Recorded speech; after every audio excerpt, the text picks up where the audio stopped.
হলুদ সুন্দরী তার কালো চোখ সম্পূর্ণ মেলে ধরে যেন আমার দিকে তাকিয়ে আছে। এটা আমার বাসার পেছনের অংশ। এই বিদেশি ভাইনটাকে প্রায় দেশি ওয়াইল্ড প্লান্ট বানিয়ে ফেলেছি আমি। কোনো যত্ন নেই। বান্ধবীর কাছ থেকে একটা চারা এনেছিলাম অনেক আগে। এখন চারা থেকে ফুল ফল বীজ হয়ে সেই বীজ থেকে অনেক চারা উঠে জঙ্গল বানিয়ে ফেলেছে। অনেক দিন ধরেই ফুল দিচ্ছে, ভিডিও করা হচ্ছিল না। আজ একটু অবসর পাওয়াতে এই প্রচেষ্টা।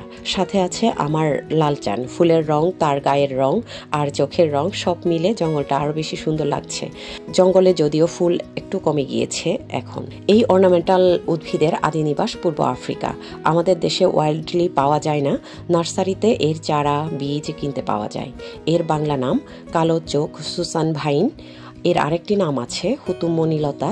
হুতুম পেঁচার চোখের সাথে মিল হওয়ায় ছবিতে দেখুন, সেজন্য একে হুতুম মণিলতা নাম দেওয়া হয়েছে। ইংরেজিতে একে ব্ল্যাক আইড সুসান ভাইন বলে। বৈজ্ঞানিক নাম থানবার্গিয়া এলাটা, আর পরিবার হচ্ছে অ্যাকান্থেসি। এই গাছের পাতা হার্ট শেপ, চোঙাকৃতির সংযুক্ত 5 পাপড়ির ফুল। কেন্দ্রে কালো ছোপ থাকতেও পারে, নাও থাকতে পারে, তবে বেশিরভাগ ক্ষেত্রেই থাকে বলে এর নাম ব্ল্যাক আইড সুসান হয়েছে। যদিও আমার বাগানের অনেক ফুলেই এই কালো ছোপটি নেই।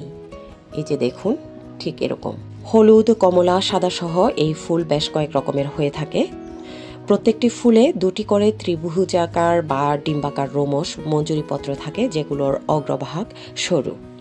মনে করা হয় এই ব্ল্যাক আইড সুসান নামটি জন গে রচিত ballad of black eyed Susan নামক একটি ঐতিহ্যবাহী ব্যালাডের চরিত্র থেকে এসেছে।